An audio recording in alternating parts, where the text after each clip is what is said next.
Sejam muito bem-vindas e bem-vindos ao ciclo de conferências Diálogos Contemporâneos. O projeto foi aprovado em edital público em 2018 pelo extinto Ministério da Cultura. O Diálogos Contemporâneos realiza-se aqui em Brasília, no período de 26 de março a 14 de maio.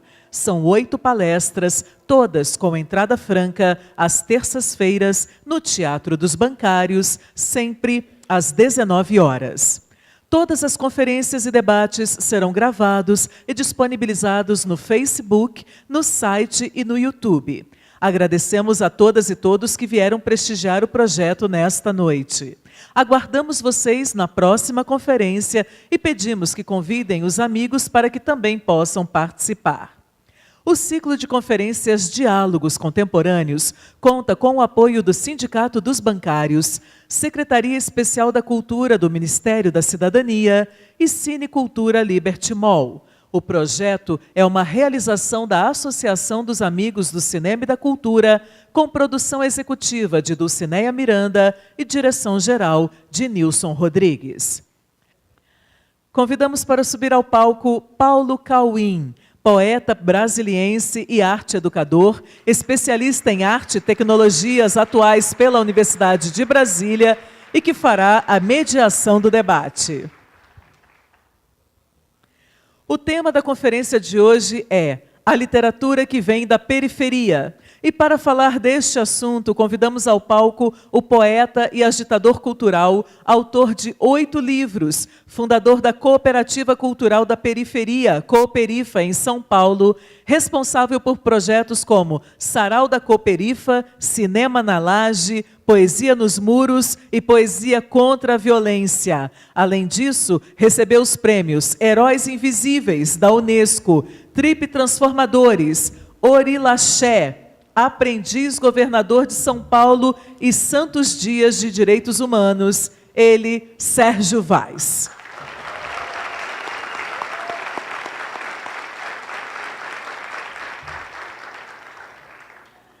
Convidamos para suas breves palavras de saudação Cléria Costa, da equipe de produção do ciclo de conferências Diálogos Contemporâneos.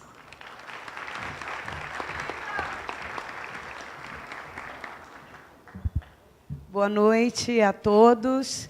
Eu quero agradecer a presença de todos vocês em nome da produção do Diálogos Contemporâneos e da Associação Amigos da Cultura e do Cinema. Os Diálogos está hoje na sua 7ª terça-feira e a gente comprova a necessidade de se fazer presente, de se fazer essa discussão com o público brasiliense e o público brasileiro em geral. É um prazer enorme receber Sérgio Vaz essa noite e temos a presença de Paulo Cauim como mediador. Boa noite a todos. Agradecemos a Cléria Costa, da equipe de produção do ciclo de conferências Diálogos Contemporâneos. Passamos agora a condução da conferência para o mediador desta noite, Paulo Cauim. Alô. Boa noite. Para mim é uma honra estar ao lado do Sérgio aqui, que eu vi de perto lá em São Paulo o que eles fazem, né, por 2 vezes. A primeira vez que eu tive lá no Sarau da Cooperifa, em 2007, eu nunca tinha visto aquele vulcão de estéticas das mais variadas, né? Uma plateia. Normalmente, quando a gente vai para Sarau, você tem um predomínio mais de gente de literatura, né, mais poetas, e lá não. Lá você tem a moça que lava roupa, você tem a professora, você tem... Eu nunca vi aquilo na minha vida, nunca vi, cara. E aí, durante a minha passagem pelo Sarau, eu só me lembrava de um fragmento de uma canção do Caetano Veloso, que ele falava no novo possível quilombo de Zumbi, né? E era ali, a Cooperifa. Bom, o Marcelino Freire, citando o poeta Glauco Matoso, ele afirma que não basta fazer arte, ela tem que interferir na sua geografia.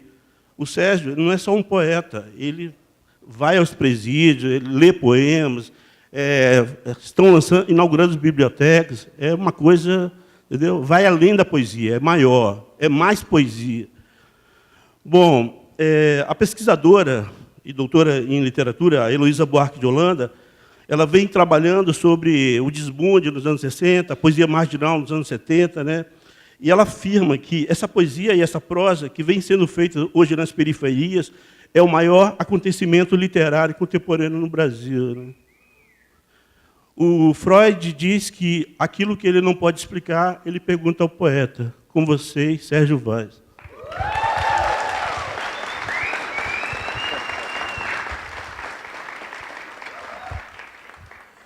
Muito obrigado. Boa noite a todos. Boa noite a todas. Queria agradecer já o convite para estar aqui. É um prazer estar em Brasília novamente. É uma honra também, Cauê, estar ao seu lado.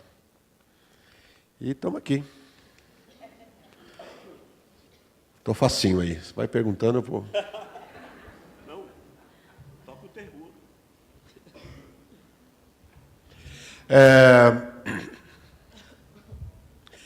Bom, acho que é mais fácil eu começar falando o meu envolvimento com a literatura. Eu comecei a ler por causa do meu pai. Meu pai é um cara simples, trabalhava numa empresa bombril, a gente morava num lugar pequeno, na região, na Zona Sul, na periferia da Zona Sul de São Paulo, e ele tinha o hábito da leitura. E um dia eu peguei um livro dele para ler, eram Os Deuses Astronautas, do Eric Van Däniken, que é um livro que fala de alienígenas e tal, que é um assunto que eu gosto também, mas na época eu não entendi direito. Aí o meu pai começou a comprar os livros para que eu pudesse ler. João e Maria, Branca de Neve. Aí eu fui passando para o Infanto Juvenil, Escaravela do Diabo, A Ilha Perdida, Agatha Christie e tal. E aí eu me identifiquei com a literatura porque, além de tímido, morando num lugar extremamente violento, né? Era um lugar que eu podia viajar, onde eu podia ver ternura, e é onde eu achava que a humanidade estava, e é ali que eu queria ficar. E outra coisa, eu queria ser jogador de futebol, né? Queria, não quero, né? Sonho é sonho, né? E que é outro tipo de poesia, né? Depois a gente pode até falar. Então, mas foi incentivado pelo meu pai. Mas eu era tipo o garoto gangorra. Quando eu sentava, todo mundo levantava. Lá veio o Sérgio falar de livros, falar de Capitães de Areia e tal, né? Então, além da solidão humana que eu tinha a solidão dos livros também, né? Quando a gente lê e não tem com quem falar sobre o livro, também é uma solidão muito triste. E aí eu sempre pensei, falei, puxa, um dia eu precisava criar alguma coisa que eu pudesse contribuir com a minha comunidade e teria que ser através da poesia, da literatura. E acho que foi assim que eu comecei a pensar. Quem vai me ler no meu bairro, né?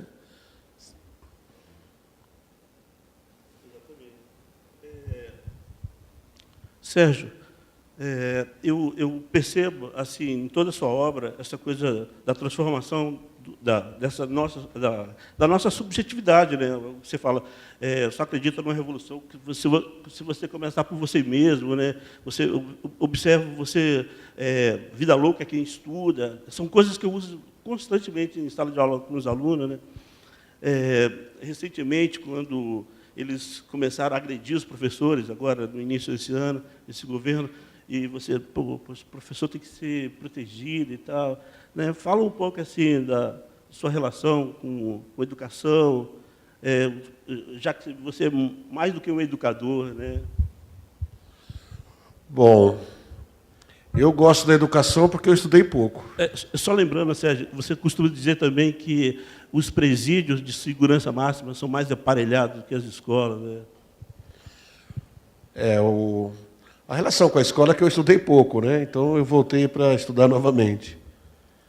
Mas um dia eu estava pensando, para quem que a gente está escrevendo? A gente está falando sobre racismo, machismo, fascismo, homofobia, né? E quem vai ler? Aí eu fiquei pensando, a gente podia fomentar a literatura na própria comunidade. Será que é a Rede Globo que vai me apresentar para alguém que mora no meu bairro que eu sou escritor? Será que, como escritor, poeta e ser humano, não tinha que partir de mim esse tipo de trabalho. E aí eu fiquei pensando nas ideias que acontecem na periferia, a violência contra os professores, a violência do Estado contra a escola. Aí eu falei, vou contribuir nas escolas. E então, há alguns anos atrás, eu criei um projeto chamado Poesia contra a Violência, que é justamente para poder falar de literatura, fomentar o público, fazer oficinas, falar de todas essas coisas que a gente está falando aqui de uma forma mais simples, que soe a linguagem das ruas. E eu queria ser um parceiro do professor, né? Porque eu acho que o professor da rede pública é um herói, né? São heróis e heroínas. Então, eu quis contribuir. E só que o professor ele é tão generoso que acabou colocando minha poesia na lousa também. E poesia de outros poetas, de outras poetas. E aí foi disseminando a literatura. Então, acho que é fundamental essa coisa da educação. Por isso que eu acho que, mais do que respeitar os professores, nós temos que protegê-los. Não é? Porque... né?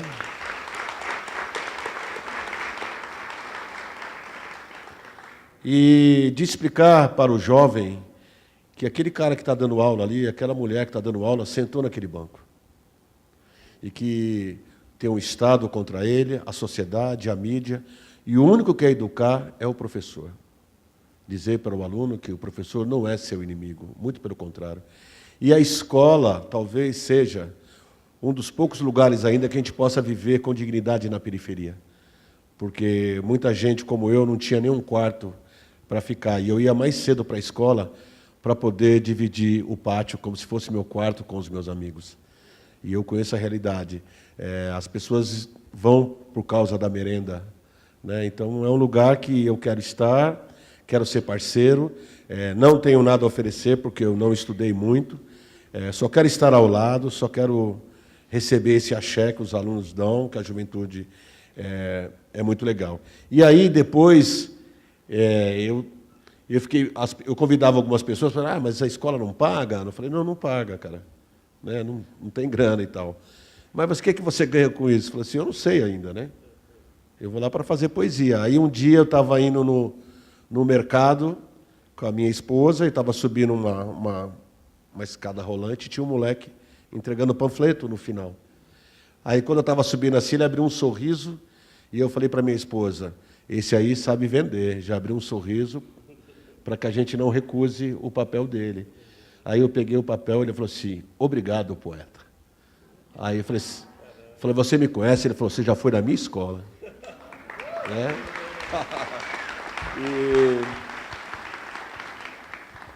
E é nessa hora que você fala, estou no caminho certo. Né? Então, é isso. Sérgio, quando eu te conheci, eu me lembro que eu te perguntava sobre essa coisa desse paradoxo, porque tem a fala, é tudo nosso, a periferia é tudo nosso, e você chega na periferia, não tem nada, entendeu? Não tem galeria, não tem museu, não tem, sabe? Aí, lembra que e antes da gente abrir para as perguntas, você quer falar os poemas agora? Ou quer... Eu acho que decorrer. Então, beleza. Então, podemos abrir. Mas eu acho que... Eu estou te interrompendo? Não. Eu acho que a ideia também do que deu certo na Cooperifa, na nossa comunidade, é que quem mudou foi nós, não foi a comunidade. Porque quando eu era mais jovem, eu achava que eu era muito inteligente, que eu era muito sabido, que eu tinha muita cultura. Porque eu era o cara que atravessava a ponte para ir ver cinema, tal. Aí eu chegava no meu bairro e achava que todo mundo era ignorante, e que só nós que tocávamos violão ali, cantava a música do Chico Buarque, essas coisas, que era inteligente. Então foi preciso também descer do pedestal, a poesia descer do pedestal, para que entendesse que a comunidade, ela aceita que você fala de literatura com ela, só que tem que ser do jeito dela. Né? Então o Sarau da Cooperifa é quando a poesia desce do pedestal e beija os pés da comunidade. Então foi preciso dizer para a comunidade que a literatura não é sagrado. Sagrado não é quem escreve, é quem lê. Né? Então, foi muito importante. Eu comprei a primeira edição do Colecionador de Pedra, aquela da capa, sem ser pela editora, independente. Né? Independente. Comprei. Eu estava fazendo um trabalho com os alunos na Escola Parque 210, né? E percebi uma desmotivação dos alunos. E a gente fazendo um trabalho de oficina de sombra, um amigo nosso, muita gente que conhece, que é o Natinho, ele tinha me passado, né, um CD do Sabotagem, e era a trilha do nosso trabalho. E aí os garotos das outras aulas, das outras turmas, começaram a sair das outras aulas e ir para a minha aula, né? Aí eu falei, cara, tem um lance aí. Eu fui para Salvador e, nas férias, criei uma oficina chamada Arte de Rua, né?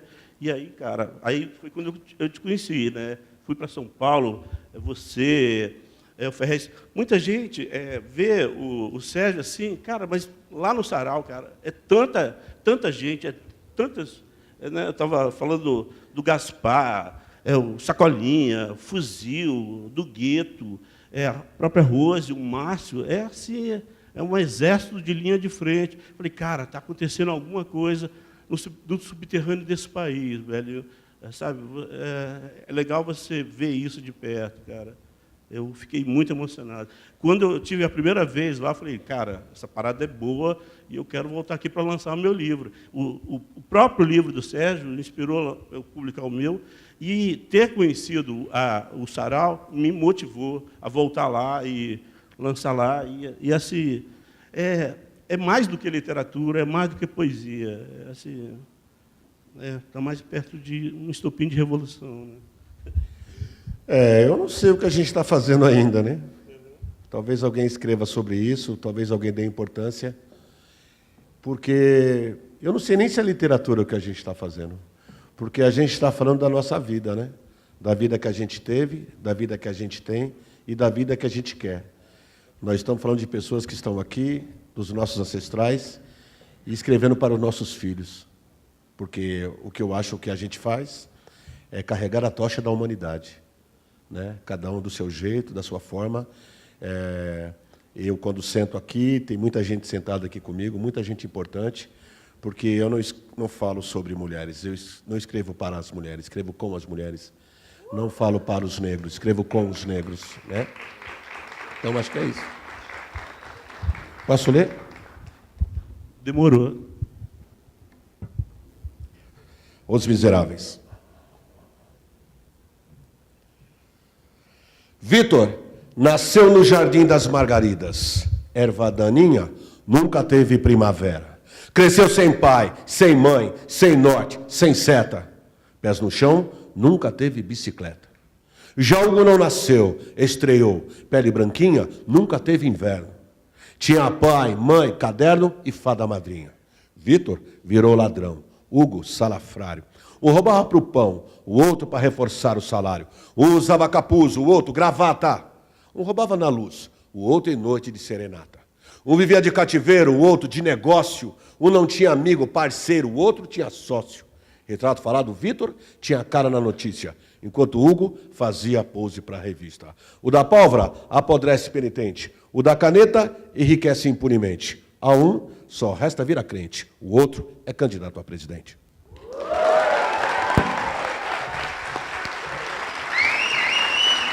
Obrigado.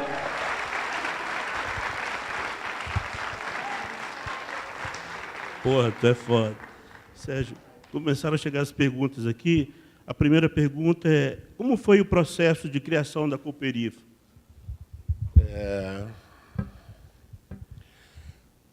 Como eu disse, eu gostava muito de filosofar, assim, né? E aí, quem fundou a Cooperifa, o Sarau da Cooperifa, foi o Marco Pezão, que é o poeta Marco Pezão. E a gente ficava olhando e falava assim, um dia nós estávamos bebendo num bar, e alguém falou, ô meu, fala uma poesia. Ah, fala outra você. Aí a gente ficou pensando, mano, na periferia não tem nada a não ser igreja e bar. Eu sou do bar, certo? Não é? Nada contra, pelo amor de Deus. Aí, bateu uma ideia do tipo, é aqui, mano. Sabe assim? É aqui, o bagulho é aqui, mano. E eu sempre fui invejoso. Mas inveja dá ruim, não é da boa. Sabe assim? Eu ia nos lugares e falava, putz, cara, que cinema bonito, por que não tem cinema na nossa quebrada? Por que não tem isso? Por que não tem isso? E aí o meu ego era tão grande, não é tão grande, que falei, se tem lá, tem que ter na nossa comunidade também. Então, acho que foi isso, assim, quando a gente parou de filosofar e começou a sonhar com as mãos, de acreditar naquilo que a gente estava pensando e de realizar aquilo que a gente queria.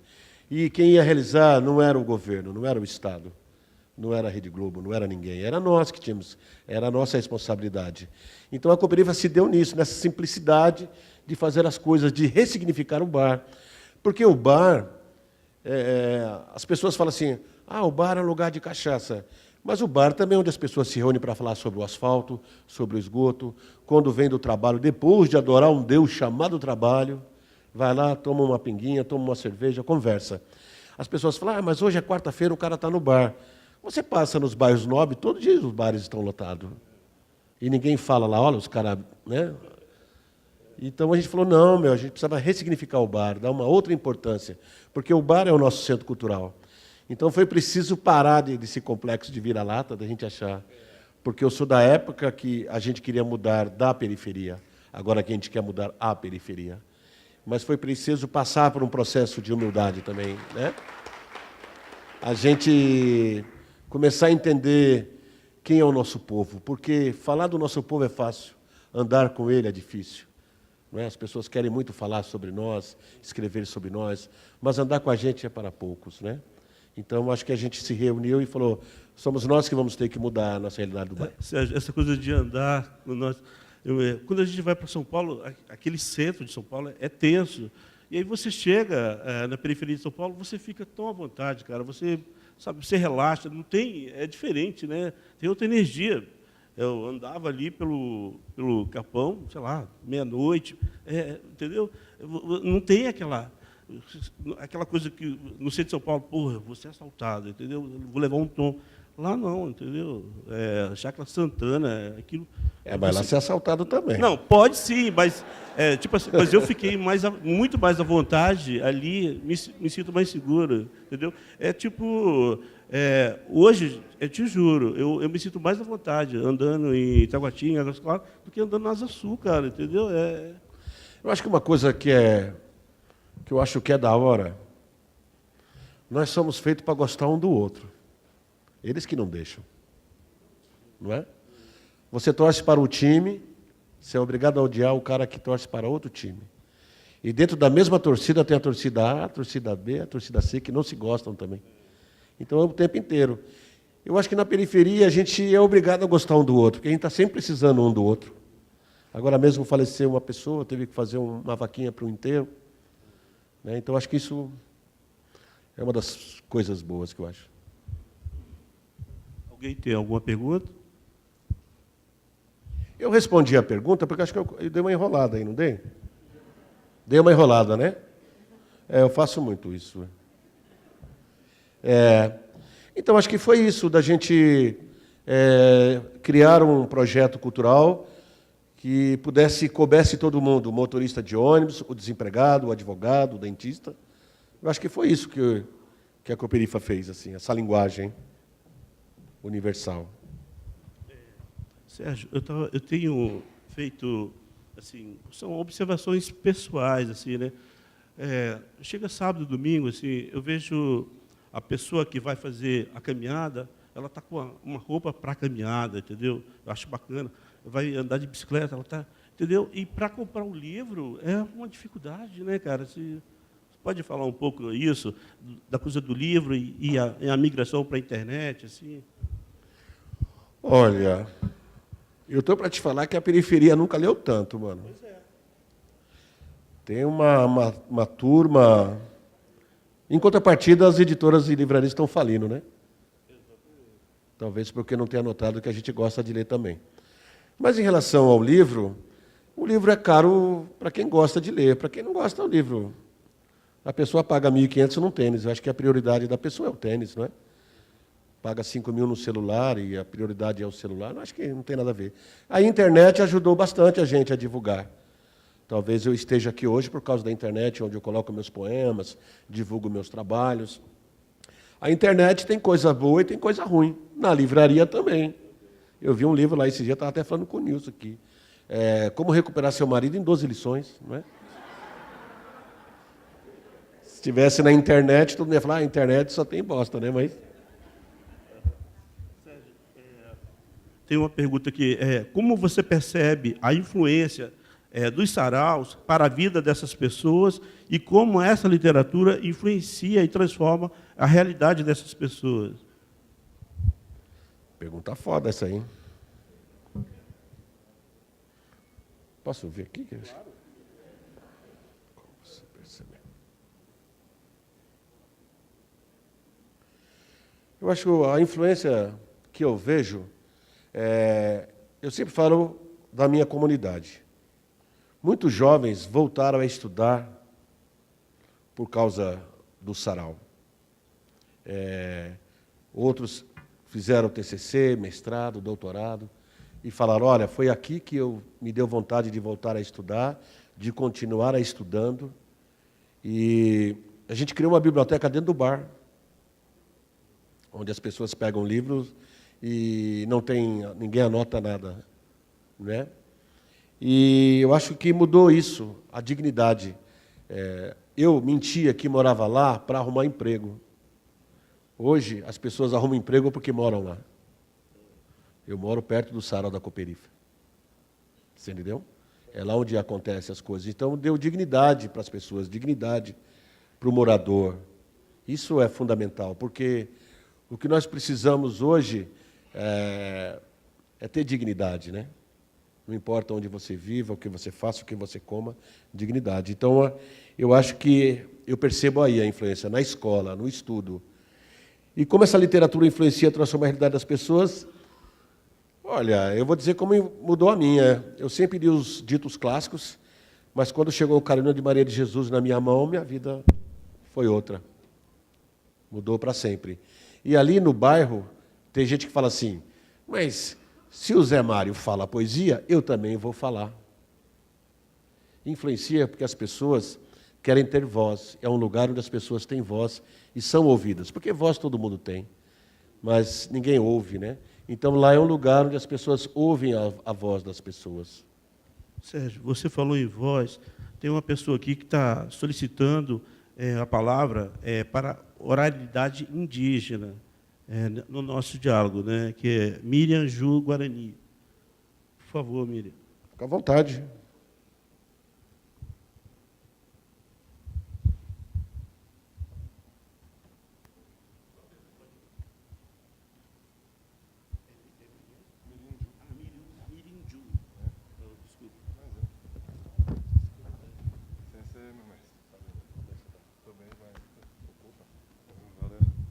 Nanda Carude, boa noite a todos. Bom, pedir oralidade, que esse é o nosso modo indígena. Né? Hoje em dia está indígena escrevendo, mas a gente ainda não tem renome internacional. Mesmo que internacionalmente a gente é mais reconhecido do que nacionalmente, né? Pela nossa luta, né? Questão consciência ambiental, né? Consciência relacional. Né? Então, existe, por exemplo, muitos indígenas, lá, eu sou de São Paulo, lá nos territórios, tem parentes que faz rap e está junto com o pessoal do Racionais, o pessoal lá da periferia, lá de Pirituba, né? Unindo, né? Porque hoje a gente é marginalizado a uma periferia. Né? As cidades foram construídas na nossa aldeia, no território, e chegaram até a gente. Né? Mas, na verdade, o nosso centro não é o urbano. Nosso centro é a natureza. Então, a gente não é periferia, a gente é centro. Né? Então, como é uma outra visão, uma outra perspectiva ótica, né? E, com certeza. Né? E, nesse jeito, né? Como é importante a gente ter esse momento. Né? Que o nosso momento indígena de falar é pouco. Né? Eu sei que aqui tem muita pergunta, então eu vou falar breve. Né? Então, a gente está escrevendo, estamos fazendo assim, e como você acha que a gente pode continuar fazendo essa união com a periferia, porque ainda a periferia, mesmo a periferia, tem muito preconceito com a gente. Né? Mesmo sendo quem sofre, ainda faz a gente sofrer também. Né? Então, como a gente pode fazer essa relação aí? Agradecido, viu? Da hora. Muito obrigado.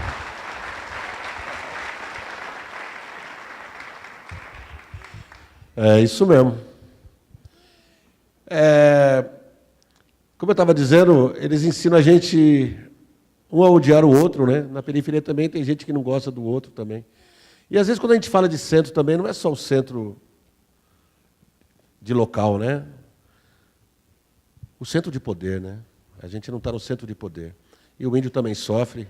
E esses dias alguém me perguntou como é que a gente vai resistir. Eu disse, pergunte aos índios, pergunte aos negros, pergunte aos gays, pergunte às mulheres negras, pergunte às mulheres que elas vão te ensinar como resistir, né?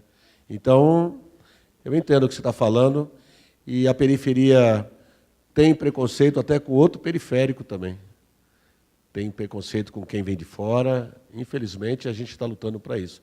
Eu acho que através da arte, através da literatura, já para colocar no gancho como essa literatura influencia e transforma a realidade das pessoas, é porque acho que a literatura fala da gente, como se livrasse do atravessador.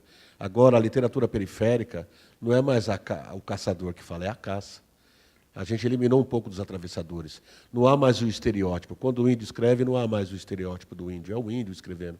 Quando a periferia escreve, não é mais, você entendeu? O estereótipo da periferia, é o periférico que fala, é o negro que fala. Eu acho que essa literatura chegou na periferia por conta disso. E veio a reboque do hip-hop, que eu acho que foi o grande grito de liberdade da periferia. Então, eu acho que o saraus, a literatura, se aliou ao hip-hop, ao rap, que é a grande potência de libertação da periferia. E eu sou muito grato ao rap, aos cantores de rap, inclusive ao Gog, que é de Brasília. Fizemos já trabalho junto, o Gog já divulgou meu trabalho, assim como eu divulguei o dele. Então, o rap tem uma importância fundamental na minha vida. E quando uma pessoa coloca um texto, como o Cauim falou, falando de literatura periférica, o jovem se identifica. Porque quando você lê um texto onde uma pessoa morre, você vê a lágrima da mãe dele escorrer pelas páginas. Quando você vê uma pessoa tomando um tiro, você escuta o barulho do tiro. Eu acho que a nossa literatura está muito apegada à realidade. Escrever dói, né? O que a gente escreve dói, porque é remoer lembranças.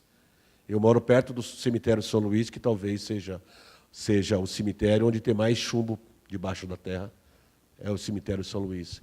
Então, ainda não tenho tempo para escrever sobre as galáxias, sobre o buraco negro, sobre as estrelas que amam umas às outras, né? Ainda que eu goste e admire esses textos. Então, é isso, é falar do indígena, é falar do racismo, das pessoas que foram escravizadas, é falar o tempo inteiro disso. Talvez outros escritores não queiram falar, ou não tenham tempo, ou talvez não entendam isso. E eu entendo que você o que eu posso fazer como poeta é escrever sobre isso, é falar sobre isso. Certo? Sérgio,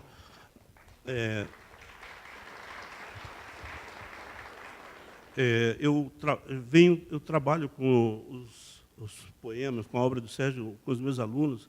Cara, é impressionante como eles adoram.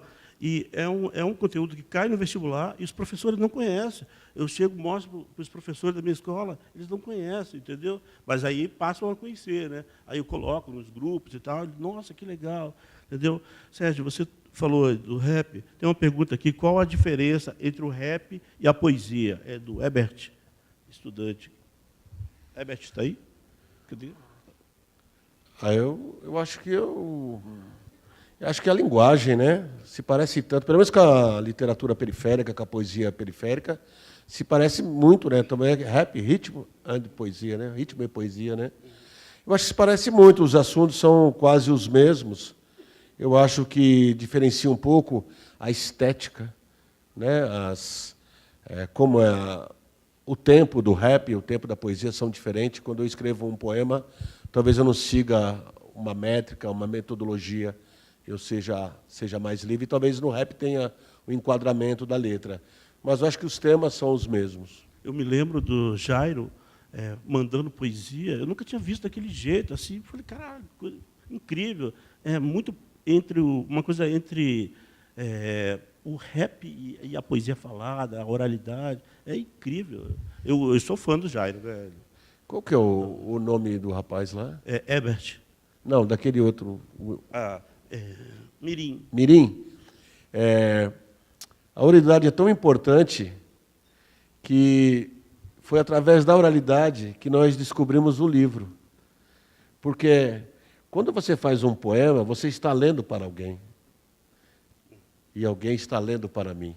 Eu acho que nessa troca de gentileza é onde entra o livro, a literatura. Por isso que tem que ser valorizado. Ele falou muito bem, a oralidade é isso. Seguir o que seguiu nossos ancestrais, né, da conversa. O livro, tudo bem, é físico, é da hora também, mas falar também. Eu adoro falar poesia, adoro. Eu quero falar. Demorou.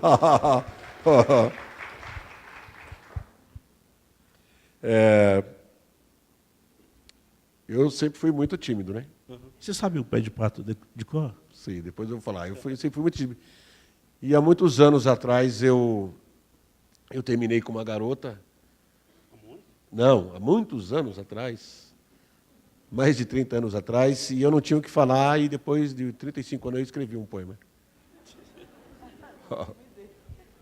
Não é? Se vocês encontrarem, diga que foi para ela que eu fiz. Amor com fim. Sim, o amor acabou, mas obrigado por ter começado. Fui feliz porque te amei, honrado por ter estado ao teu lado.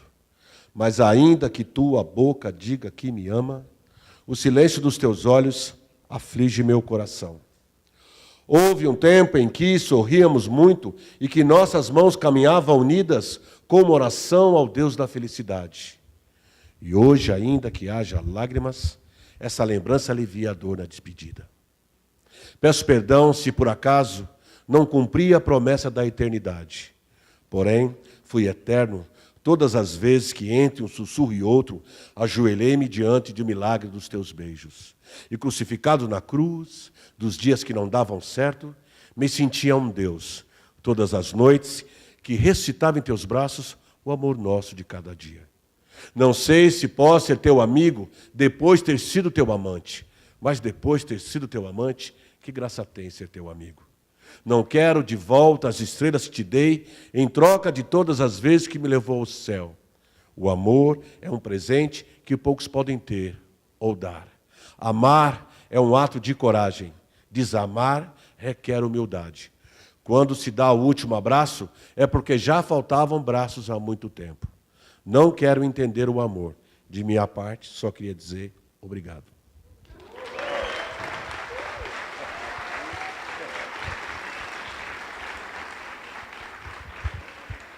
Os brutos também amam, né? Sérgio, tem duas perguntas aqui que eu vou tentar mandar as duas. É o seguinte, o Formiga está perguntando quais as armas da poesia para enfrentar a situação política no Brasil e como vamos voltar a dialogar com a diferença, né? Em seguida, vem uma outra pergunta aqui. Vamos uma de cada vez, porque assim, eu sou meio... É porque é meio próximo. Ele fala o seguinte, como fortalecer o pé de pato contra a idade média do governo Bolsonaro? Então, acho que está tudo... Resume para mim. Bom, então vou fazer um resumo aqui. Mano, eu sou meio burrinho. Quais as armas da poesia para enfrentar a situação da política no Brasil? Bom, eu acho que as armas da poesia é a gente fazer poesia. E fazer para as pessoas que não gostam de poesia. No Salão da Cooperifa, quando um poeta da comunidade vai lá e está tremendo, eu falo, hoje o dia vai ser bom, a noite vai ser boa. Eu acho que a gente precisa falar para os adormecidos.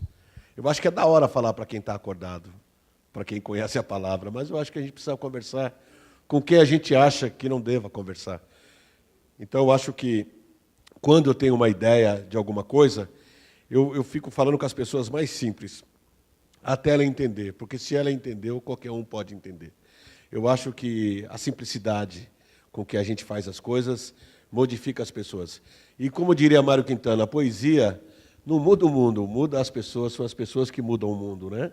Então, eu acho que é isso. E eu disse também, revolucionário é todo aquele que quer mudar o mundo e começa por si mesmo. E, às vezes, também eu acho que a gente traz uma coisa do ego, achando que a gente vai mudar o mundo, mudar as pessoas, e de um jeito que não respeita quem quer ser ajudado, né? Eu acho que é a simplicidade de entender. Nós criamos um projeto chamado Várzea Poética, e estamos patrocinando 10 times da comunidade. A gente dá o jogo de camisa desde que eles levem os times e a família para ouvir a poesia. Então, nós estamos pagando para ouvir poesia. Então, eu sou boleiro. Como é que você entende poesia? Através do futebol? Então, é através do futebol que nós vamos fazer isso aí. Parabéns. Uma coisa que eu vi lá no sarau, eu nunca vi em sarau nenhum, aquela coisa, o silêncio é uma prece, né? O silêncio, a gente pede o silêncio como esse silêncio que está aqui, e é difícil. Mas a gente também pratica a violência também. Quem não fizer silêncio também. Só vou zoar. O nosso método não é Piaget, é Pinochet, certo? Brincadeira, brincadeira, pelo amor de Deus. Sérgio, tem uma pergunta aqui muito grande, da Júlia. Ela falou que conheceu você no PAS e tal, no vestibular do UNB, que foi uma experiência incrível de ter te conhecido.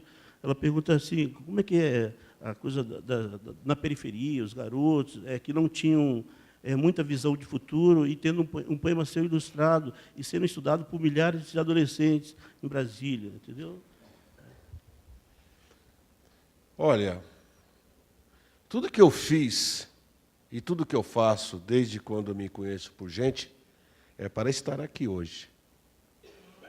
Certo? Na quarta-feira, no dia 1º de maio, eu estava numa escola no Morro da Cruz, em Porto Alegre. Um morro, tipo a favela da Rocinha. Lá na ponta tem uma escola. Quando eu cheguei lá, os professores estavam me esperando com camisetas da Angela Davis, da Marielle, sabe? E aí eu olhei um monte de bexiga pendurada na parede. Ela falou, Sérgio, esse aqui é o nosso Poesia no Ar. Como a gente não tem dinheiro para colocar gás nas bexigas, nós penduramos as bexigas.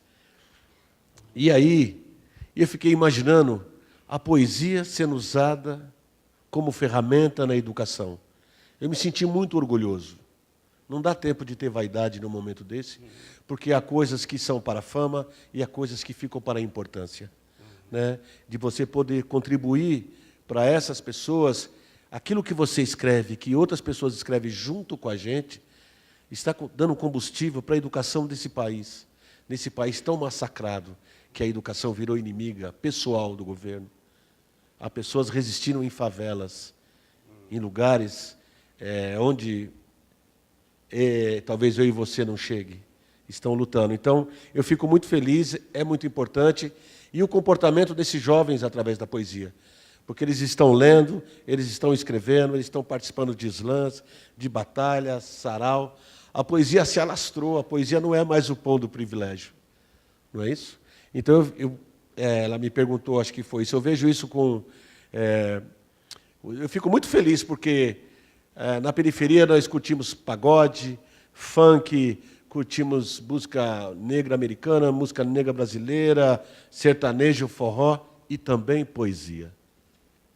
Não é melhor, é nosso também, poesia.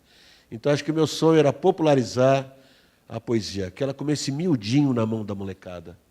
Né? Porque quando a gente fala em poesia, a gente sempre pensa numa coisa muito difícil.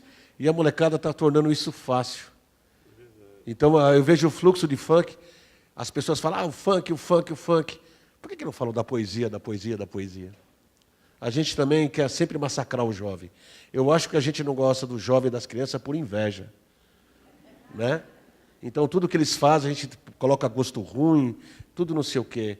Eu vejo esse jovem, o Paulo Freire fala, é preciso denunciar e anunciar. A gente precisa anunciar também as coisas boas que estão acontecendo no país.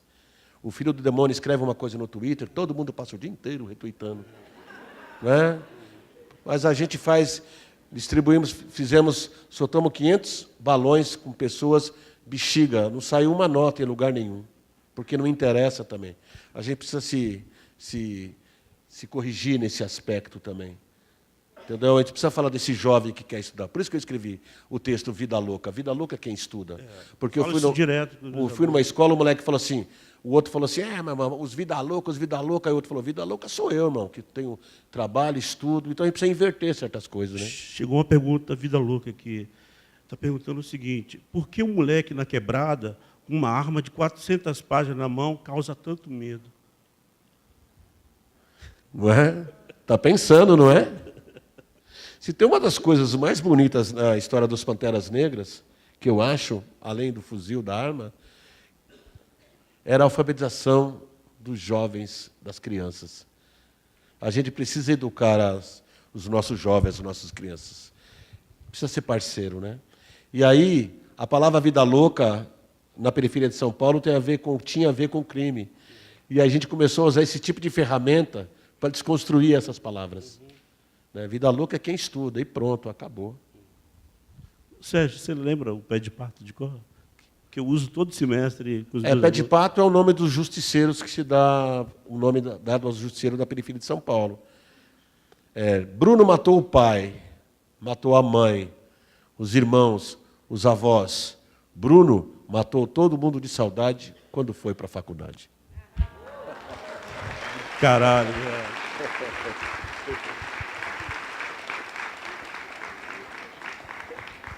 Uma vez, eu fui com o Dexter num presídio lá de Franco da Rocha, o Racionais fazia um evento no Dia das Mães, eu fui também. Aí eu fui fazer um poema, aí eu falei assim, vou falar de vingança. Aí os caras, ih, caralho, nós tudo aqui. Aí eu comecei, a vingança tem seu lado bom, se usada como convém. Por exemplo, se alguém disser que te ama, vingue-se dele, ame-o também.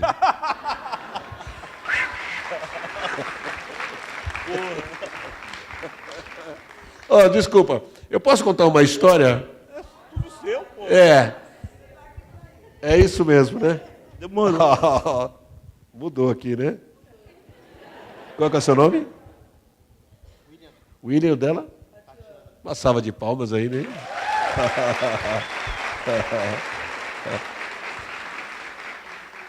Alguém tinha perguntado sobre jovem, que gosta, a influência da poesia nos jovens, né? Alguns anos atrás, está até no meu livro, alguns anos atrás, eu estava fazendo um trabalho na Fundação Casa, de literatura e tal. E o primeiro dia que eu fui, tinha uns 60 moleques sentados para me ouvir. O primeiro dia, eu cheguei todo pimpão, todo alegre. Nossa, vamos mudar o mundo, né? Aí eu falei, bom dia, rapaziada. Bom dia. Quem gosta de poesia aí?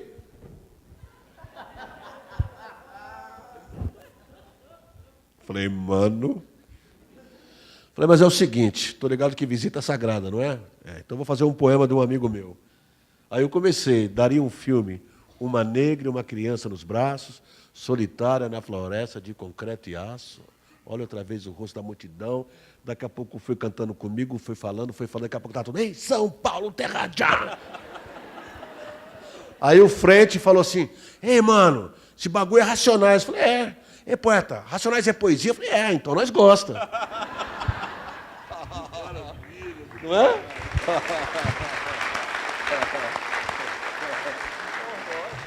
Aí eu falei, todo mundo gosta de poesia, só não sabe que gosta.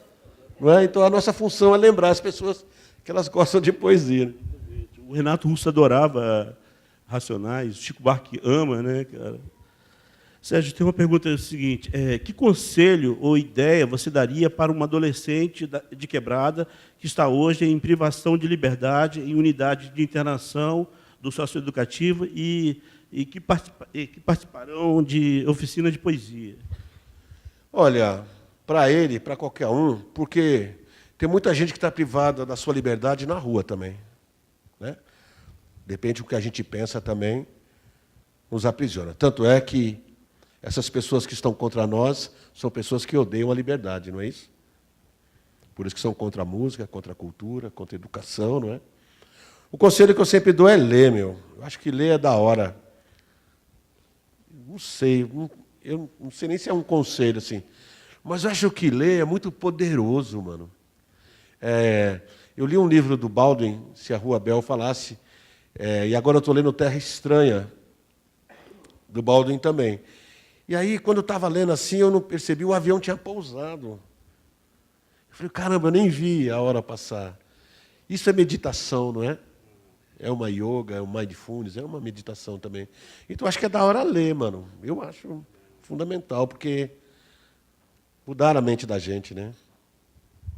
Sérgio, uma pergunta aqui da Beth. Beth Jardim, poeta, ela pergunta como o sarau se tornou autossustentável.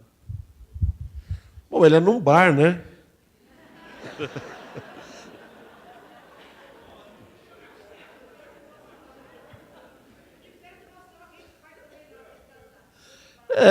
Da hora, né? Em qualquer lugar é da hora, mas o nosso é num bar, quer dizer, a gente não paga aluguel,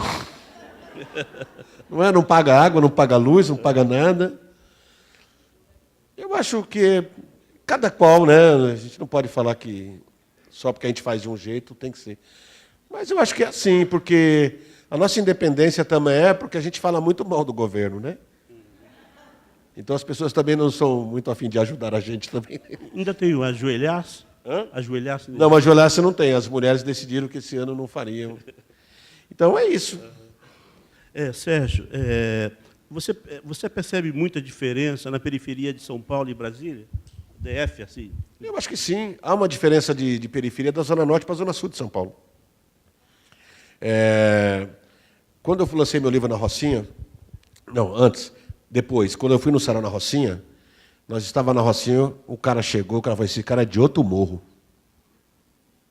Um favelado, viu o cara e falou, esse cara é de outro morro. É isso, não é? Às vezes a gente sabe que a pessoa é de outro lugar, o pensamento é o mesmo, mas muda o linguajar, muda o jeito. Eu posso chegar na periferia de Brasília e não sentir a movimentação como um cara de Brasília sente. Por exemplo, às vezes a gente está lá na quebrada, o cara vai, a quebrada está sinistra, ninguém disse nada. Não é? A quebrada está sinistra. A rua fala. Talvez seja essa dificuldade que as pessoas têm de escrever literatura periférica, porque a rua fala.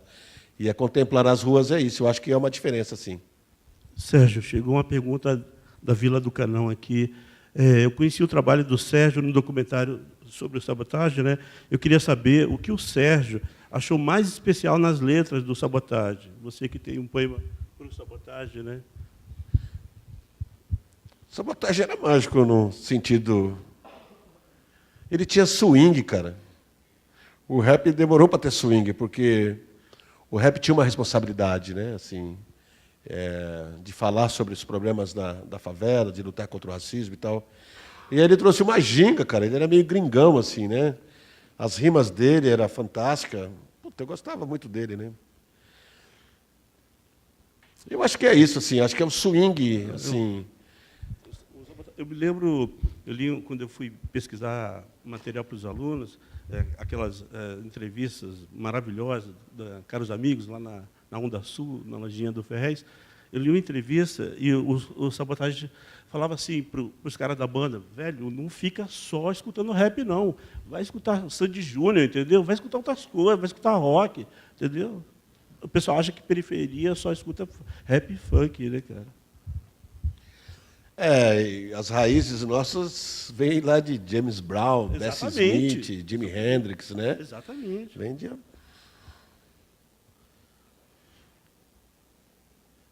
É muita pergunta, hein? Porra, pra caralho, velho. Eu vou ter que tirar a licença prêmio aqui. Exatamente. Quer mandar o aí? Quem que falou isso aí? Me salvou.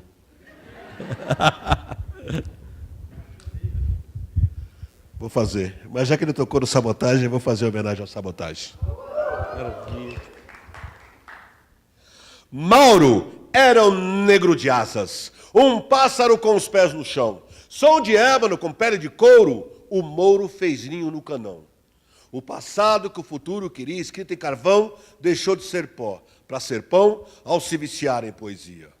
O poeta de plumas negras, de voz de pedra, cravou teu canto preto e branco nas vidraças do mundo colorido. Filho banto em carne e carcaça, serviu a taça com vidro moído aos traidores da raça. Navegantes de mares insolentes, sua bússola apontava sempre para a periferia. A rima era o rumo, o remo da sina.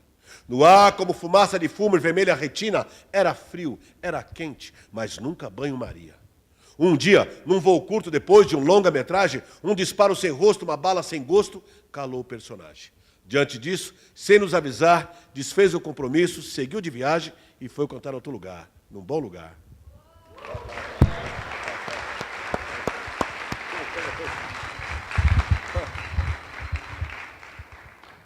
Sérgio, fale sobre a influência e a relação, né, do rap nacional com a literatura marginal ou escrita marginal. Total. Eu acho que quando o rap ascendeu na cultura periférica, os saraus vieram logo em seguida. Porque escrever, todo mundo sempre escreveu, né? Carolina já estreou ali a literatura negra, a literatura periférica, né? A literatura negra mais com Maria Firmino, mas ela já trouxe essa literatura.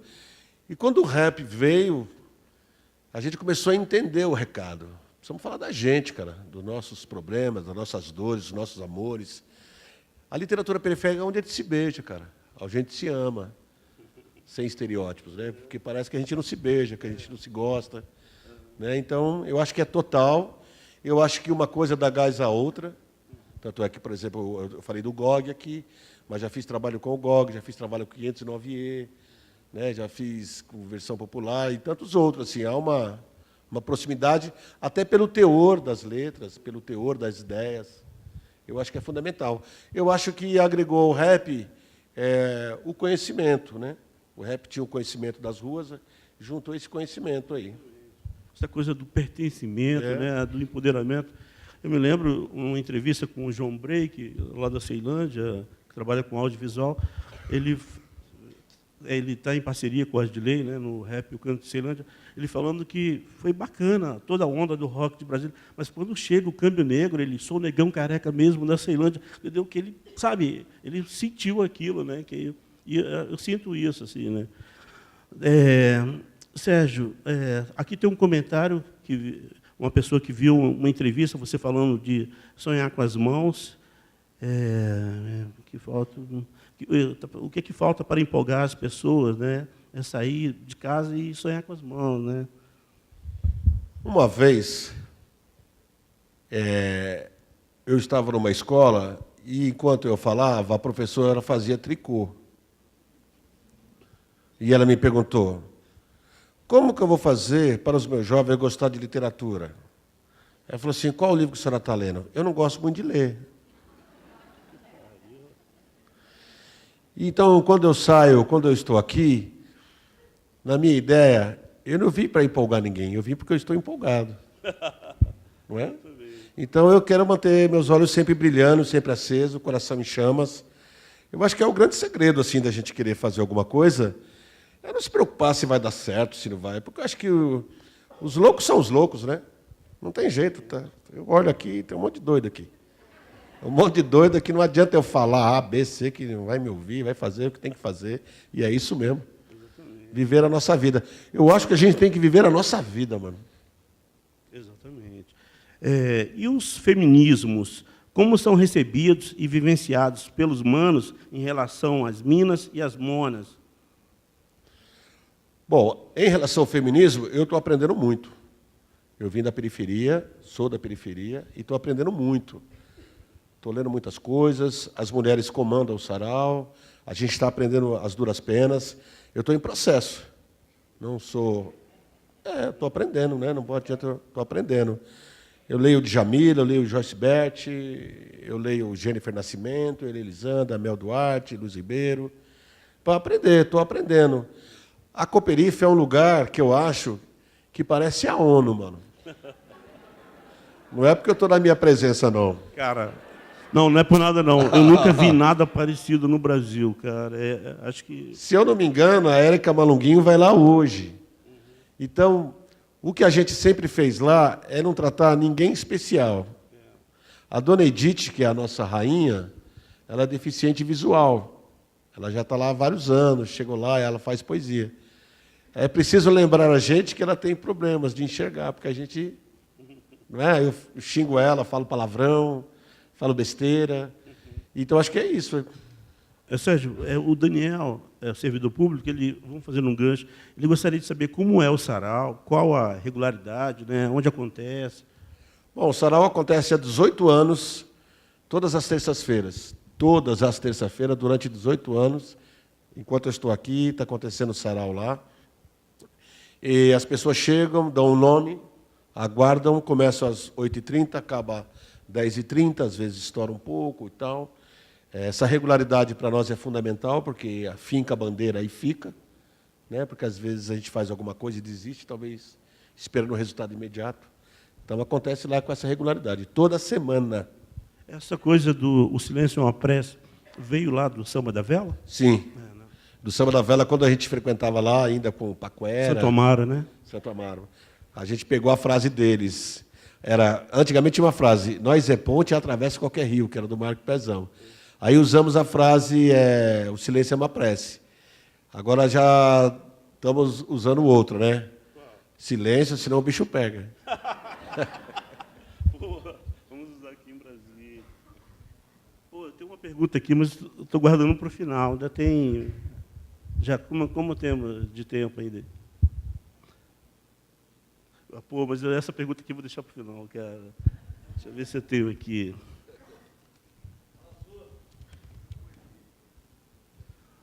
Sou professora da educação infantil na rede pública na periferia. Quais aspectos qualitativos você destaca a abertura da educação formal aos saberes da comunidade, à cultura popular, visto que, embora haja abertura, ainda somos vistos por muitos como uma cultura menor, inviabilizada? Pergunta difícil, hein?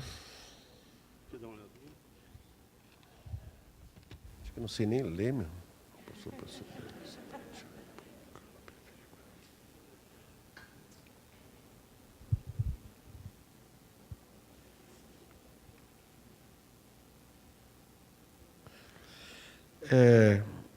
Quem é a professora? Ela podia fazer a pergunta. Cadê a professora? Foi você?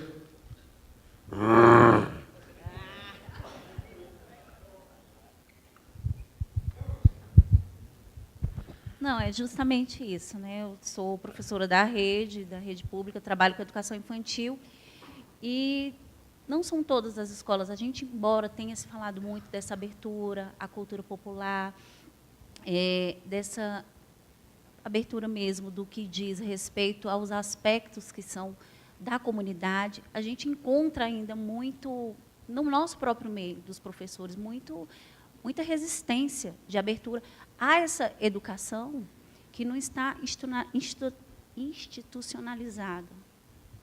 Aí, que aspectos você destacaria, que inclusive é o meu tema de dissertação?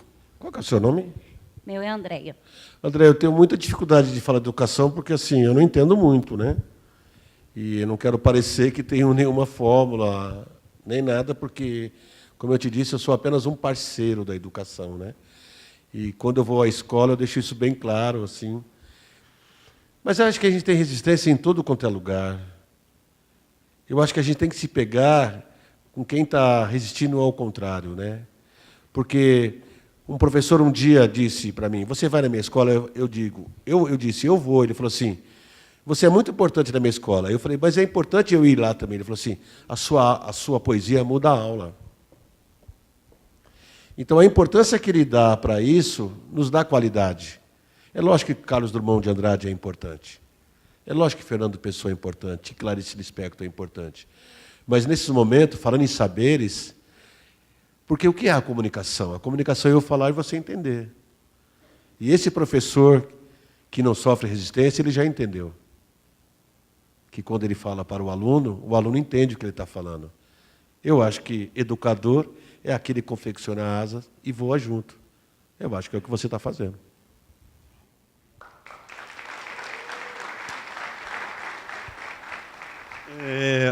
Sérgio, tem aqui uma figura que é o Marcão Aborígene, que eu já falei para ele, assim, o timbre, quando ele está falando poesia, o timbre e a forma lembra muito o seu jeito, eu já te falei isso, né? Marcão, quer mandar uma poesia aí para a gente? Vem, Marcão!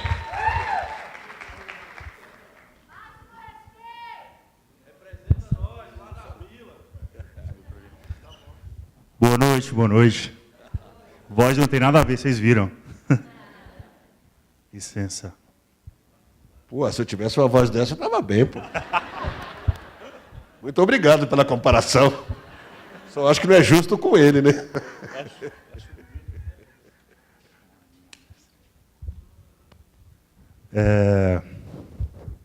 Pode fazer mesmo? Porra. Bom, então eu vou fazer um pouco grande, sem problema. Eu sou paraibano. Tem algum paraibano aí, paraibana? Pernambucano. E minha mãe, como boa nordestina, ela sempre fala assim: menino, quando você chegar no lugar, você tem que se educar, tem que se apresentar. Eu queria fazer a poesia para me apresentar, então. Pode ser? Pode? Ela é mais ou menos assim, ó. O que acontece? Vivo, respiro rap a gente canta. Primeira música, nossa, já tá doendo minha garganta. O microfone tá baixo, aumenta o retorno, tô rouco. Desço do palco e escuto: Marcão, você tá muito gordo. Sua camisa tá puro suor, parece que tomou um banho. Não vou lhe falar o melhor, uma fã jogou champanhe. Nossa, que louco, você conhecia a menina? Nada, estava indignada, pedir ao garçom era pinga. Já previ na rotina artística surpreendente, quando subo no palco logo escuto: Ô MC, Fat Family. Ex-MC amedrontado num palco de madeirite, bota a mão pra cima e diga: Holy! Verdadeira saga encontrar uma roupa GG, minúscula, mas digo à vendedora: acho que vai caber. Entro no provador, do pescoço sequer passou, mas não me entrego. Moça, eu não vou levar, não gostei da cor. E minha existência, compro e saio sorrindo, levo a costureira e digo: de cada lado aumenta 10 centímetros. E o povo pergunta: modelo novo, que luxo. Lógico, excesso de gostosura, estilo único. Caminho com a camiseta social sob uma aberta, não por moda, é que o botão não fecha.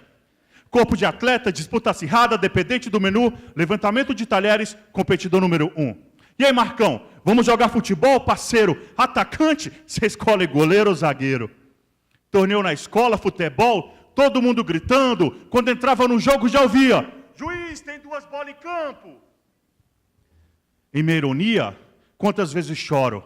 Olho minha vida, minha família, cá estou, obeso mórbido. Excluído num canto, olhar o julgamento, a roleta do ônibus, fora do padrão da sociedade flácida sem neurônio. Para a sociedade, falta-me apenas força de vontade para a redução do peso. O que dói na doença da obesidade, mas o preconceito, com bullying, que machuca por dentro. Prefiro o meu jeito, o meu peso, a ser encéfalo sem sentimento. Quais investimentos em políticas públicas de segurança alimentar? Da primeira oitava série, só fritura, gordura, açúcar e o controle remoto para trocar.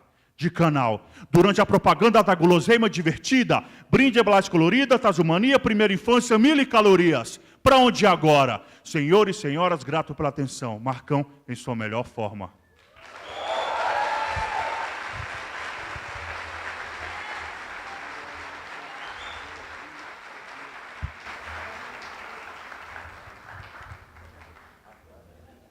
Pô, o Marcão me animou. Eu ia trazer um poema que eu fiz para o Sérgio, e aí eu não tive coragem, estava meio tímido, mas aí o Marcão me motivou.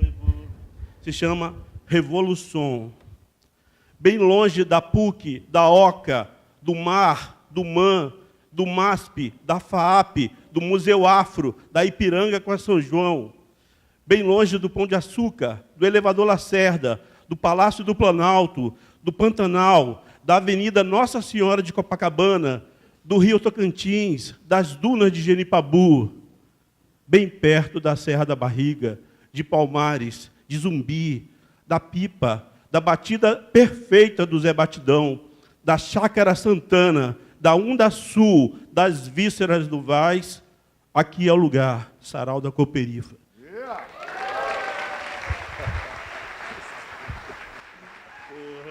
Você é foda. O Marcão que motivou, cara. Eu ia falar. Esse ano vai ser pior. Pior para quem estiver no nosso caminho. Então que venha os dias, um sorriso no rosto e os punhos cerrados, que a luta não para. Um brilho nos olhos que é para rastrear os inimigos. Mesmo com medo, enfrente-os. É necessário o coração em chamas para manter os sonhos aquecidos. Acendam fogueiras. Não aceite nada de graça. Nada. Até o beijo só é bom se conquistado. Escreva poemas, mas se te insultarem, recite palavrões. Cuidado, o acaso é traiçoeiro e o tempo é cruel. Tome as rédeas do teu próprio destino. Outra coisa, pior que a arrogância, é a falsa humildade. As pessoas boazinhas também são perigosas. Sugam a energia e não dão nada em troca. Fique esperto, amar o próximo não é abandonar a si mesmo. E para alcançar utopias, é preciso enfrentar a realidade. Quer saber quem são os outros? Pergunte quem é você. E se não ama a tua causa, não alimente o ódio. Os erros são teus, assuma-os. Os acertos também, divida-os. Ser forte não é apanhar todo dia, nem bater de vez em quando. É perdoar e pedir perdão, sempre. Tenho más notícias. Quando o bicho pegar, você vai estar sozinho. Não cultive multidão. Qual é a tua verdade? Qual é a tua mentira? O travesseiro vai te dizer, prepare-se. Se quiser realmente saber se está bonito ou bonita, pergunte aos teus inimigos. Nesta hora, eles serão honestos. E quando estiver fazendo planos, não esqueça de avisar aos teus pés. São eles que caminham. Ah, e se vai pular 7 ondinhas, recomendo que mergulhe de cabeça. Muito amor, muito amor, muito amor, mas raiva é fundamental. Quando não tiver palavras belas, improvise. Diga a verdade. As manhãs de sol são lindas, mas é preciso também trabalhar nos dias de chuva. Abra os braços, segure na mão de quem estiver na frente e puxe a mão de quem estiver atrás e não confunda briga com luta. Briga tem hora para acabar e luta é para uma vida inteira. O ano novo tem cara de gente boa, mas não acredite nele. Acredite em vocês. Feliz todo dia.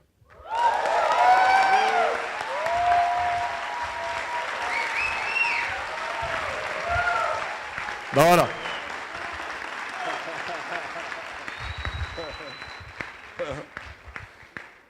A gente tinha que estar num bar, todo mundo, né, meu?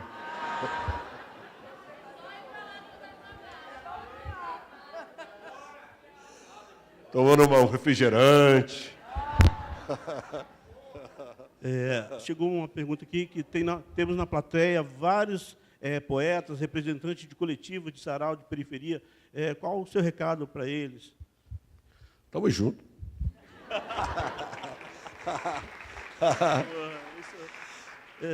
Quem são essas pessoas? Levantem, por favor. Levantem. Levantem, levantem. Uma salva de palmas. Mais forte, mais forte, mais forte.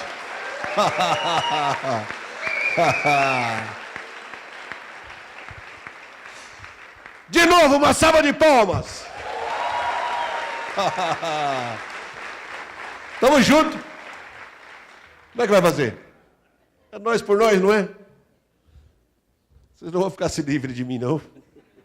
Sérgio, como é que você compara, analisa a poesia marginal dos anos 70 com essa poesia marginal de hoje? Essa poesia... Eu acho que a poesia Cacaso, Chacal, Ana Cristina César, não é?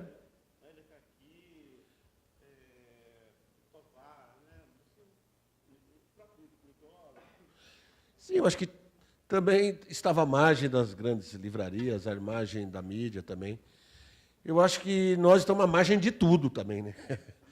Eu acho que a diferença da periferia é porque nós ainda estamos falando sobre o racismo, da fome, né? A gente ainda precisa falar disso, porque é onde a gente convive.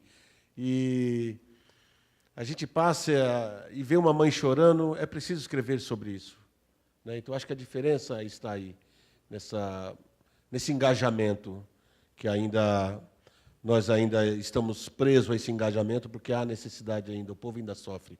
Alguém disse, mas quando acabar a fome, quando acabar o racismo, quando a miséria, vocês vão escrever sobre o quê? Não vamos escrever sobre nada, né? Estaremos satisfeitos com o país, se ele chegar. Então, eu vejo essa diferença, sim.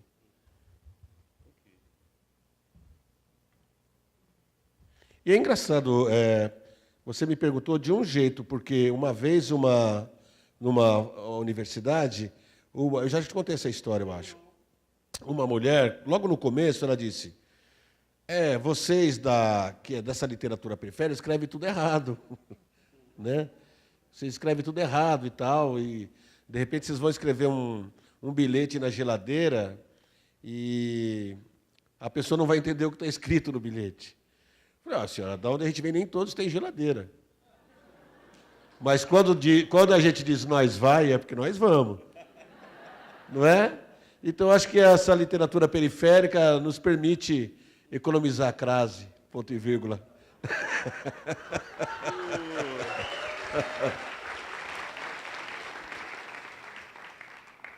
o Jorge Amado, eu me lembro assim, na minha adolescência, ele falava assim, no primeiro momento, não se preocupe com a questão gramatical, bote a coisa para fora, né? E acho que vocês têm feito isso, e muito bem, né? Olha, eu não vou pregar contra a língua formal, né? Não, estou dizendo assim, eu não vou fazer apologia. Até porque eu escrevo errado. Geraldo Zé de Almeida, dos anos 70, quando o Pelé sobe no segundo andar, bate no peito e troca de pé e faz um gol. Ele fala assim, Deus lhe pague, Pelé. Deus lhe pague, Pelé. Porra, bicho. Não é lindo demais? Não é? Cara, eu sou apaixonado, a várzea. É um sonho de infância, cara. E, sei lá, eu sou de um bairro, cara, que nós tínhamos um campo, um buraco, chamava Buracanã. É famoso na Zona Sul esse campo. Buracanã. E, às vezes, cara, tinha 60 caras e não tinha uma bola. Você entende o que é pobreza? 60 caras esperando uma bola e não tinha uma bola. E, às vezes, tinha uma bola e você conhecia o bairro inteiro através de uma bola. É um significado, para mim, muito romântico. Eu acho que quando a bola rola, cara, é um bagulho muito louco, porque, você vê, o bairro inteiro não jogou porque não tinha uma bola. Mas o bairro inteiro se mobiliza por causa de uma bola. Fazia os campeonatos, os rachas, solteiro contra casado. É ali que você conhece fulano, beltrano, tá. Eu acho o máximo o futebol. Eu vejo o futebol na essência do povo ali. Seus sonhos, suas frustrações. Não é? Assim, eu vejo, quando o cara faz o gol, você abraça um estranho, cara. Caramba, né? Se você vê um cara de outro time, não nós, mas outro cara quer matá-lo, quer bater nesse cara. Eu não sei te explicar o que é, mas é uma coisa muito poderosa o futebol. Mexe muito comigo, assim. Eu estava assistindo o jogo do Grêmio com o Fluminense, 5-4. Porra, bicho, deu vontade de videotape. Né? Marconi, quer fazer alguma pergunta aí sobre futebol? Ou outra pergunta? E eu jogava muito bem, viu, cara? Marconi, quer mandar alguma coisa?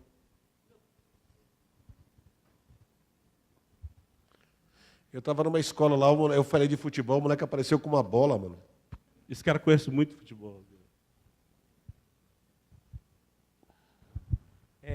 Bom, Sérgio Vaz, eu sou um pesquisador do futebol brasileiro e a gente tem vários poetas que escreveram sobre futebol, não são João Cabral de Melo Neto, Carlos Drummond, tem até uma coletânea, hoje é dia de futebol, né? Enfim, grandes poetas brasileiros têm escrito sobre futebol, grandes literatos. Bom, Nelson Rodrigues, não precisa, né, falar, Mário Filho, enfim. Mas essa mercantilização do futebol vai acabar com o futebol brasileiro? Você acha que essa forma que a Globo está utilizando para espanholizar o futebol brasileiro vai matar o futebol brasileiro? Como é que você vê isso? Eu vejo que está em coma já, né?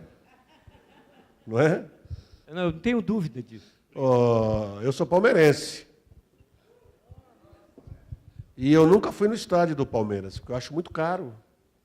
Justamente. Não é Quer muito dizer, caro. olha, o João Saldanha, né? Olha só, o João Saldanha dizia o seguinte: não me tirem os pretos das arquibancadas e dos campos, porque quando você fizer isso, você vai matar o futebol brasileiro. Das arquibancadas já tiraram.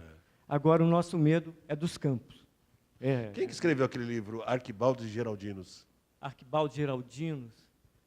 Deixa eu ver. Acho que foi o João Saldanha. É? Arquibaldos Geraldinos, né? Tem, Arquibaldos Geraldinos é do João Saldanha, né? E tem uma série de livros de crônicas dele, Subterrâneos do Futebol, que eu acho que é o grande livro dele, né? É uma série de crônicas. Ele é um grande cronista. Ele é um cara mais, ele usa mais a linguagem do povo. Né? O Nelson Rodrigues faz literatura com o futebol, uma coisa mais dramática, né? Por exemplo, eu acho genial isso. O Fla-Flu surge, ele fala, o Fla-Flu surgiu 45 minutos antes do nada. Eu acho isso maravilhoso. Né? Ele, por exemplo, ele anteviu que o Pelé ia ser o rei do futebol num jogo no Maracanã em 57. Ele tinha essa coisa. E sabe que ele não enxergava muito bem, né? Ele não tinha, enfim, mas ele fazia literatura com futebol. Eu acho esses cronistas do futebol hoje, me desculpe, chatos pra caramba, sabe? Esse bando de números e tal. Futebol serve para fazer literatura. E aí? Só para... Muito obrigado, Marconi. Marconi? Marconi. Marconi?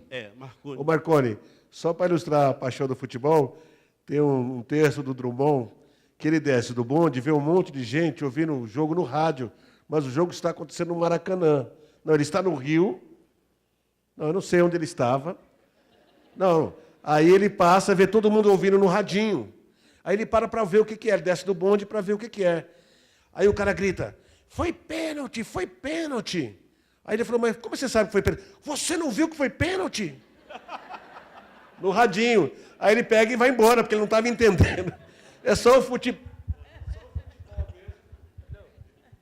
Ó, pra você ter uma ideia de como isso é forte, a primeira vez que o Brasil ganhou um campeonato internacional foi o Sul-Americano de 1919, no campo do Fluminense, né? E aí aquilo tomou conta da cidade, do Rio de Janeiro, de uma tal forma que o Pixinguinha compôs o Chorinho 1-0, que é a terceira música de futebol composta no Brasil, né?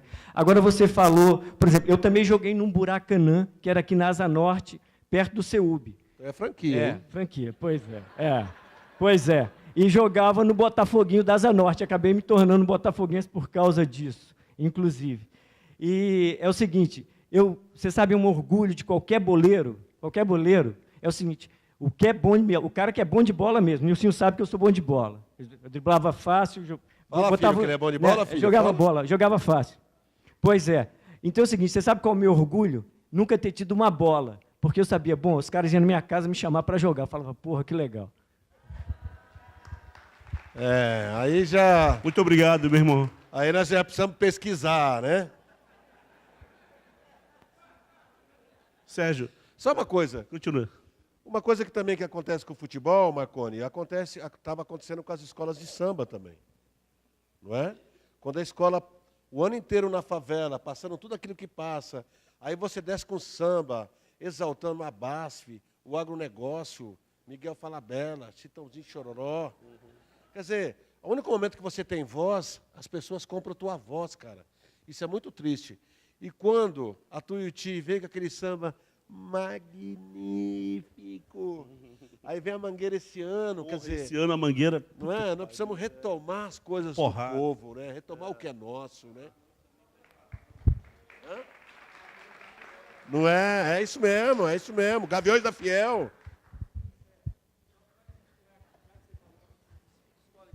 O cara que criou a crônica esportiva no Brasil chama-se Mário Filho. E o principal livro do futebol brasileiro é O Negro no Futebol, que agora virou um documentário.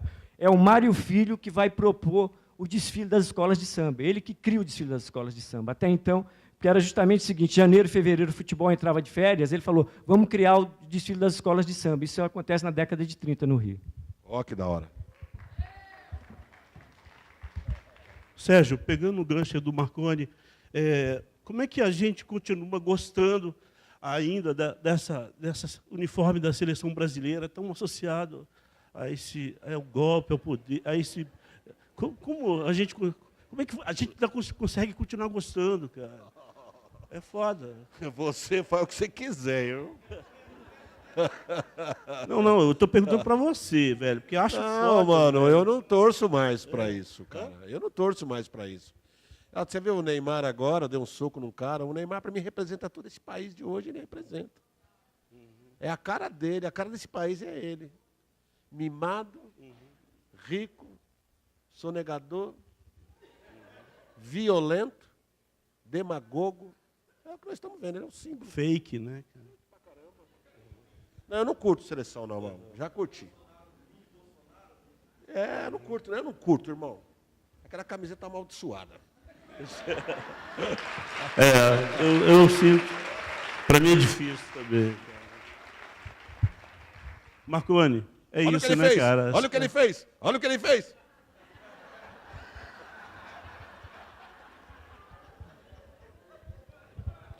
Cara, eu tô com a última pergunta aqui. Ainda tem mais alguma pergunta? Hã?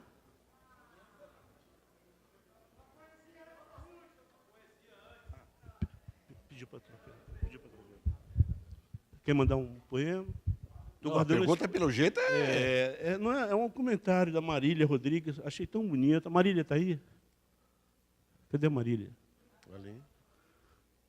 Ô, Marília, estou guardando aqui, cara. Para a gente encerrar. Já posso mandar? A última? Uma poesia antes?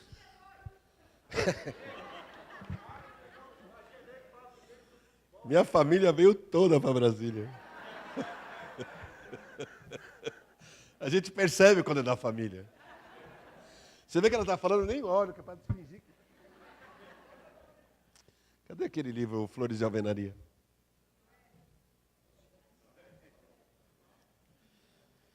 Não deixa ela pegar da minha mala para dizer que tem depois, entendeu? Bianca, minha produtora. Arrumei ela aqui hoje. Uma salva de palmas para a Bianca aí.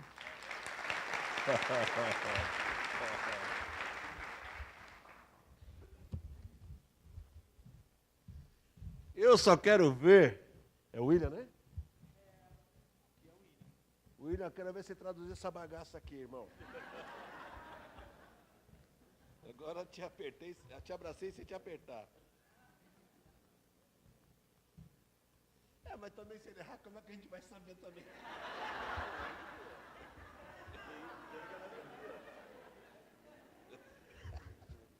Tô brincando, gente, pelo amor de Deus. Magia negra.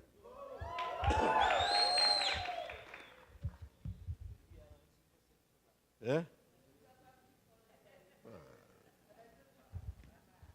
Quem é profissional, não é? Magia negra era o Pelé jogando futebol. Cartola compondo o mundo é o moinho e a travessia de Milton Nascimento. Magia negra é o poema de Castro Alves e o samba de Jovelina. Magia negra de Djavan, Emicida, Racionais MCs, Thalma de Freitas, Simonal. Magia negra é Drogba, Fela Kuti.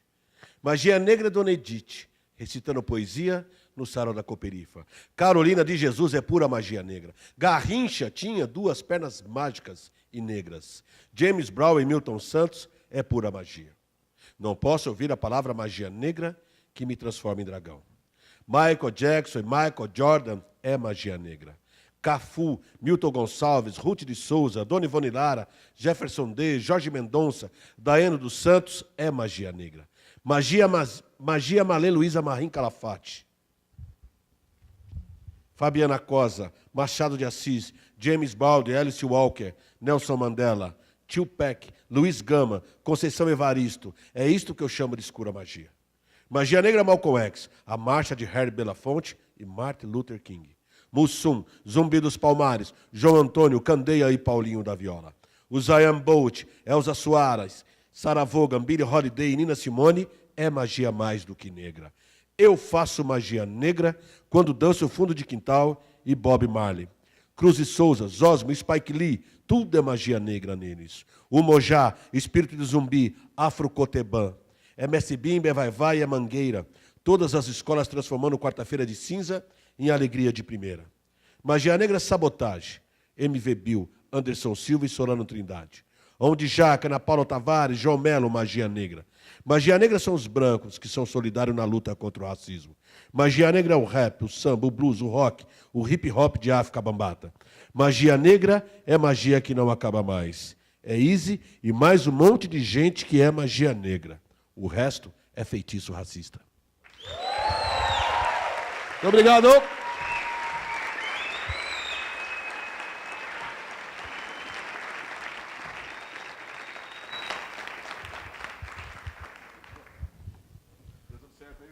Para encerrar?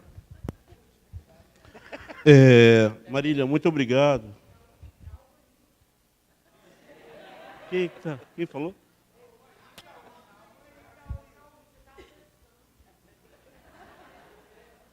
Tem alguma coisa antes?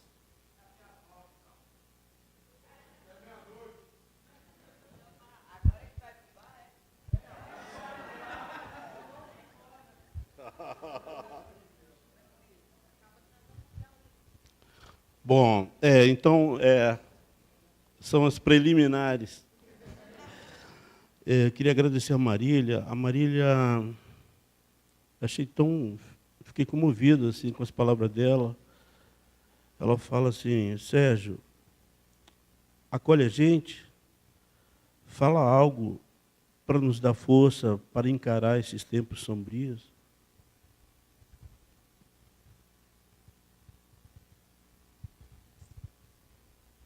Tamo junto.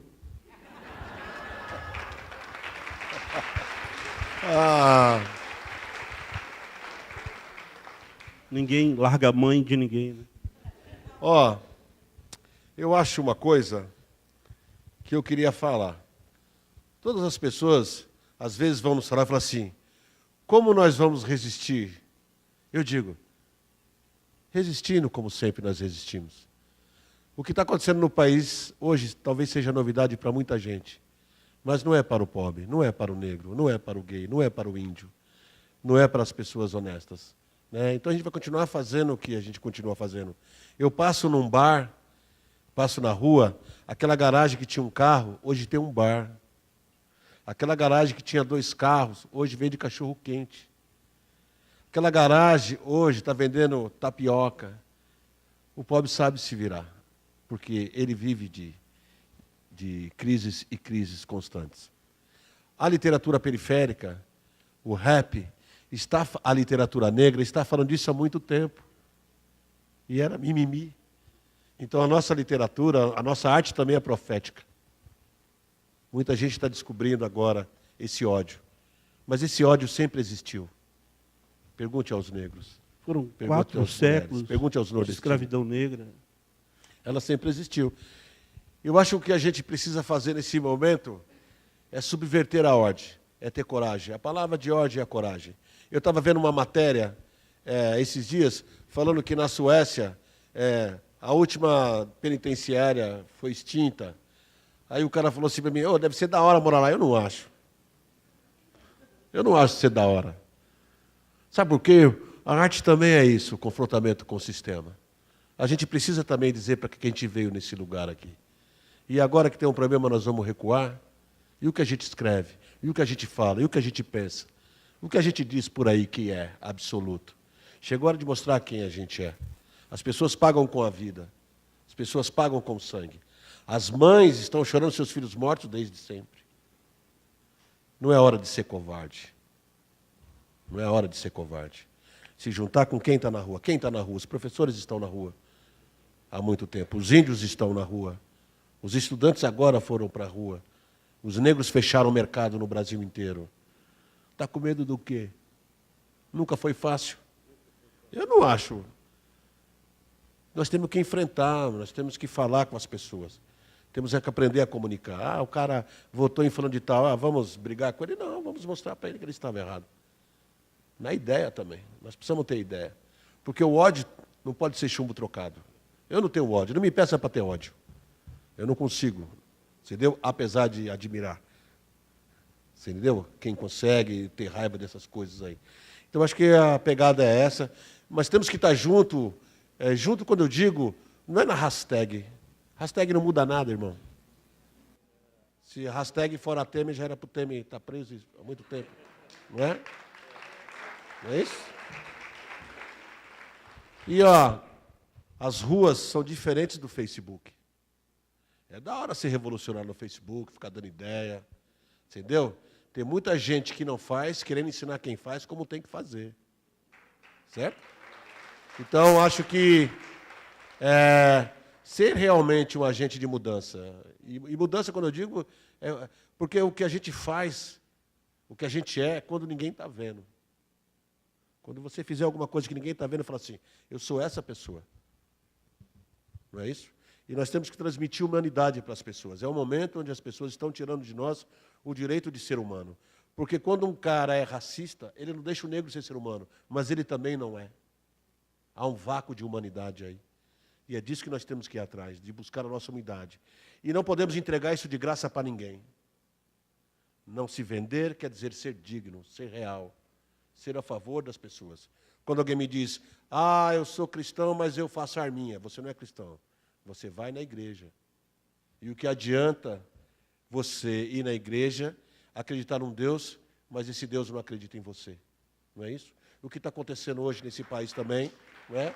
A gente precisa assumir a nossa postura. Não deixe que te tire a dignidade. Eu vou parar de dar aula. Não para de dar aula. Eu vou parar. Não para. É isso que foi feito, para que a gente pare. As pessoas que estão lutando contra nós são as pessoas que detestam liberdade.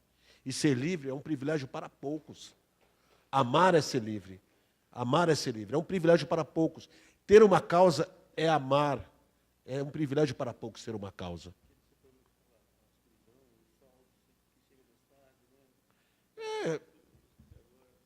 Então, acho que é um pouco disso, a gente não se render a essas coisas fáceis. Você entendeu como que é?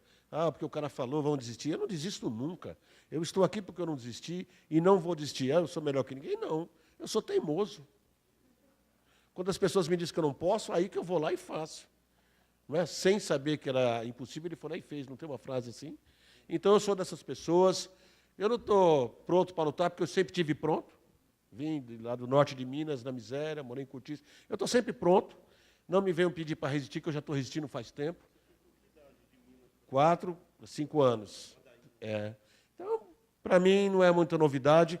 Eu acho também que é preciso acontecer algumas coisas para sacudir o povo também, para colocar quem é e quem não é. Você entendeu? A artista também precisa se posicionar, a gente precisa ver quem é e quem não é. Você entendeu? Não é isso? Então, esse é um momento crucial da gente ver quem é quem. Não é? É da hora. É da hora. Estamos juntos mesmo, porque eu não sei fazer outra coisa. Eu não sei fazer outra coisa. E acho muito pouco o que eu faço como poesia. Eu acho que nesse momento precisa muito mais do que poesia. Mas é só o que eu tenho, e o que eu tenho eu dou de coração. Certo? Então eu vim aqui trocar essa ideia. Não vim mudar nada aqui, porque acho que ninguém precisa ser mudado. Sou mais um nessa multidão que está colocando construir. Sou democrata até a medula. Acho que a gente tem que ter democracia até para ouvir essas coisas. E acho que o momento é crucial a gente ter dignidade, ter honra. Honra é para poucos. Ter honra. Sair de casa e falar, eu sou honrado. Não vou me vender e não vou aceitar o silêncio.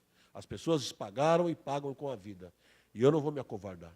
E eu estou junto, mano. Certo? Me chama que eu estou facinho.